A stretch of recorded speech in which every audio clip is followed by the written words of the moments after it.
Ya, terima kasih atas kesempatan yang diberikan saya. Selamat malam Pak, selamat malam teman-teman. Perkenalkan, nama saya Yamber Kristinale, NIM 1703080023.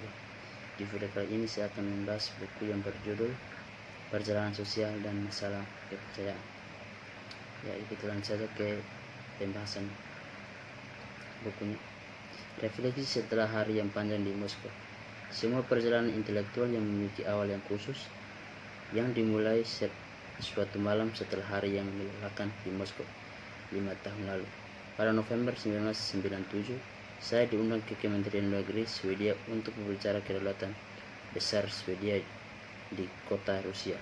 Presiden Boris Yeltsin segera hadir untuk melakukan kunjungan kewarganegaraan pertama dan satu-satunya ke Swedia, dan rombongan sipilnya, pelayanan, dan politisi sangat ingin mendapatkan informasi lebih lanjut tentang Swedia.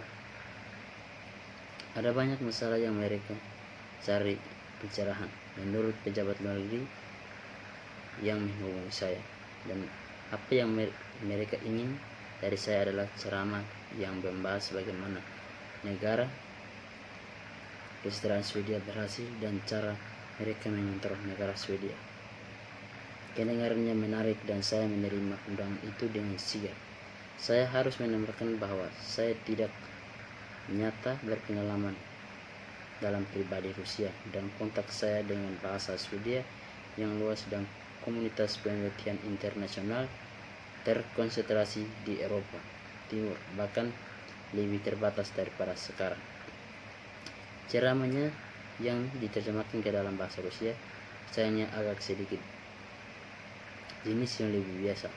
Sebagian besar membahas perbedaan yang terkadang esoteris antara program kesejahteraan universal dan selektif, hak Swedia warga negara untuk sekali mengajukan banding, dan keputusan lembaga pemerintah. Itu misteri prinsip akses publik ke catatan resmi dan lembaga seperti Ombudsman Parlemen. Saya mengutip sedikit dari kelas dasar. Saya mengajar dengan kebijakan administrasi publik dan beberapa lagi dari studi tentang kebijakan kesejahteraan Swedia yang telah saya terbitkan beberapa tahun sebelumnya. Tetap saja para pendengar Rusia saya tampak terpesona, khususnya ketika mereka memahami besar ekonomi dari sektor publik Swedia. Setelah ceramah saya yang diberikan oleh tamu dengan undangan lainnya dari Swedia, kedaulatan telah mengatur jenis minuman biasa dan diplomatik, perangkap sosial, dan masalah kepercayaan. Konteks untuk mempromosikan diskusi lebih informal antara kami dan Rusia. Salah satu orang yang saya ajak bicara memperkenalkan dirinya sebagai pejabat tingkat ketiga di administrasi perpajakan Rusia. Dia memberitahu saya bahwa di luar biasa tertarik pada Swedia dan administrasi negara Swedia untuk yang sangat khusus, dan alasannya dia telah menghubungi rekan-rekannya di Dewan Pajak Nasional di Stockholm, dan mereka memberitahunya sesuatu yang sangat mengejutkan, yang mustahil, bahwa Dewan Pajak Nasional Swedia mengumpulkan 98,7% dari apa yang mereka tagihkan kepada pembayar pajak Swedia. Mungkinkah ini dia bertanya-tanya, atau apakah mereka menarik kakinya? Dia bertanya-tanya kepada pajaknya dan Rusia. Masalah administrasi yang mendesak saat ini adalah mereka bisa memungut lebih dari sekitar 24% dari total pajak yang harus dibayar dari Rusia warga negara menurut SPT mereka. Angka tersebut menghitung ekonomi pasar hitam dan abu-abu, tentu saja, tetapi Dewan Pajak Nasional Swedia mungkin mengumpulkan presentasi seperti itu dari jumlah total yang dianggap warga negara.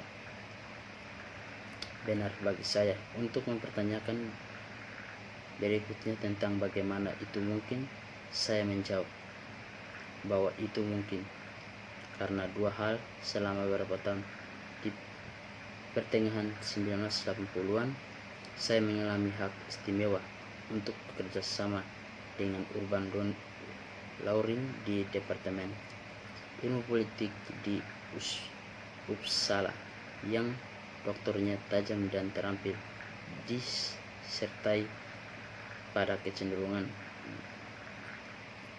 orang Swedia untuk membayar pajak. Mereka jadi tidak sepenuhnya bingung tentang masalah ini. Menurut Lauren 1986,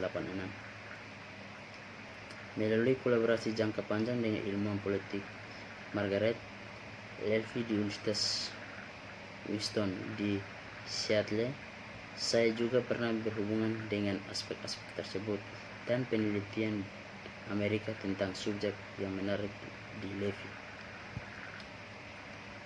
Menggunakan penelitian Lauren dan orang lain yang saya ketahui pada saat itu, saya menjawab bahwa kesediaan Swedia untuk membayar pajak didirikan atas keyakinan yang tersebar di luar bahwa administrasi perpajakan cukup kompeten dan memaksa sebagian besar warga negara lain untuk membayar dengan satu atau lain cara, dan karena orang percaya bahwa orang lain pada umumnya membayar sesuai dengan yang seharusnya, mereka juga membayar. Disertai Lauren secara khusus mendukung hal untuk hipotesis, yaitu bahwa kepatuhan dan penghindaran pajak sangat tergantung tentang apa yang diyakini orang lain. Ini tidak hanyalah terjadi di Swedia. Dua peneliti Amerika meringkas temuan mereka sebagai berikut. Warga negara akan memenuhi kebijakan kolektif meskipun godaan untuk tumpangan gratis selama ini, karena mereka mempercayai warga negara lain dan pemimpin politik untuk tetap berpihak pada mereka. Kontrak sosial. Scholz dan Lubel 1984 berbasis studi besar di Denmark. Data survei juga menunjukkan korelasi seperti ini. Semakin rendah kepercayaan sosial, standar moral yang lebih rendah dalam hal membayar pajak. Tapi lanjut saya, penelitian sudah memberikan penjelasan sebagian besar warga Swedia memahami bahwa semua orang tidak disimpan di Stockholm oleh Dewan Pajak Nasional. Paling tidak sebagian besar dibayangkan akan kembali ke dalam bentuk tunjangan anak, pensiun, hari tua, kesehatan, perawatan, sekolah umum, gaji profesor, ilmu politik, dan lainnya. Tujuan kepentingan pemerintah kebutuhan untuk membayar pajak tidak bisa semata-mata didasarkan tentang paksaan atau ancaman audit, seperti alat paksaan dan kontrol akan menjadi terlalu luas dan mahal. Ini juga tidak mungkin bahwa kebanyakan orang membayar pajak hanya untuk alasan ilustratif. Beberapa bentuk persetujuan bersyarat harus diperhitungkan. Kami memahami ini, yang berarti bahwa warga negara bersedia membayar pajak mereka dalam kondisi tertentu meskipun dengan enggan. Syarat itu, kataku, dulu orang percaya bahwa kebanyakan orang lain mungkin membayar sesuai dengan seharusnya, dan keduanya sangat besar uang untuk digunakan untuk tujuan yang dianggap sah. Menarik, benar-benar menarik, kata teman bicara Rusia saya. Dia menjelaskan bahwa dua alasan mengapa kebanyakan orang Rusia tidak membayar pajak mereka sesuai dengan alasan saya sampai batas tertentu. Warga Rusia percaya bahwa karena kebanyakan orang tidak membayar, maka bermain-main wajib pajak yang terhormat. Selain itu, mereka percaya bahwa sebagian besar birokrat pajak dan pegawai negeri sipil lainnya korup sampai ke inti. Ya, jadi begitulah hasil review buku saya. Kurang lebihnya saya mohon maaf. Terima kasih.